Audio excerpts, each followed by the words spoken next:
শিয়ালদহ কাকদ্বীপ ও নামখানা স্টেশনের নির্বিঘ্ন ভ্রমণের অভিজ্ঞতা এবং দৃঢ় নিরাপত্তা নিশ্চিত করতে আজ একটি উচ্চস্তরের সমন্বয় বৈঠক ডাকা হয়েছিল। এই অধিবেশনে সভাপতিত্ব করেন শিয়ালদহ বিভাগের অতিরিক্ত বিভাগীয় রেলওয়ে ম্যানেজার শ্রী প্রসূন চক্রবর্তী এবং এর আয়োজন করেন শিয়ালদহ বিভাগের senior divisional security commissioner Shri Manoj Kumar Singh. বৈঠকের হাইলাইট ছিল সরকারি রেলওয়ে পুলিশ এবং পশ্চিমবঙ্গ পুলিশের ঊর্ধ্বতন কর্মকর্তাদের পাশাপাশি কলকাতা পুলিশের সক্রিয় অংশগ্রহণ। প্রাথমিক উদ্দেশ্য ছিল স্টেশন সাইট ম্যানেজমেন্ট এবং সিটি সাইটের মধ্যে ব্যবধান দূর করা।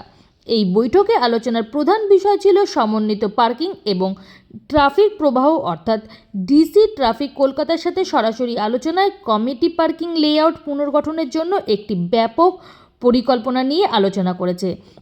এই উদ্যোগের লক্ষ্য স্টেশনের প্রবেশ ও প্রস্থান পয়েন্টে বাধা দূর করা এবং বাণিজ্যিক ও ব্যক্তিগত যানবাহনগুলি মূল রাস্তাঘাটে বাধা না দেয় তা নিশ্চিত করা।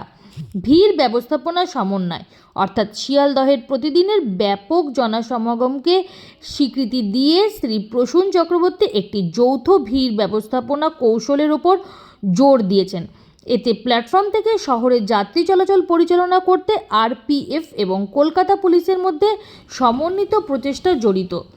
আপগ্রেড করা যাত্রী সুবিধা, অর্থাৎ মিটিংয়ে স্টেশন চত্বরে বায়ো টয়লেট এবং স্যানিটেশন সুবিধার অবস্থা পর্যালোচনা করা হয়েছে।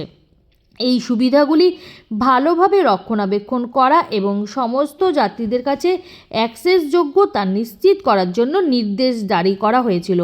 নিরাপত্তা প্রোটোকল, অর্থাৎ জরুরি পরিস্থিতি এবং পিক আওয়ারের উত্থানগুলিকে ওয়ার রুমের মাধ্যমে কার্যকরভাবে পর্যবেক্ষণ করার জন্য আধিকারিকরা রেলওয়ে কর্তৃপক্ষ এবং কলকাতা পুলিশ শাখার মধ্যে আরও ভালো যোগাযোগের জন্য একটি কাঠামো তৈরি করেছিলেন।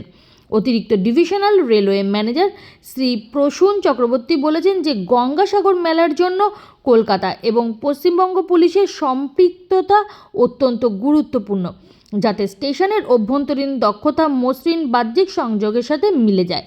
শিয়ালদহ বিভাগ সাধারণ জনগণের জন্য একটি নিরাপদ এবং আরও সংগঠিত পরিবেশ তৈরি করার জন্য তাদের প্রতিশ্রুতির জন্য কলকাতা পুলিশ এবং পশ্চিমবঙ্গ পুলিশের প্রতি কৃতজ্ঞতা প্রকাশ করেছে এবং যাত্রীদের ধৈর্য ধরতে অনুরোধ করেছে।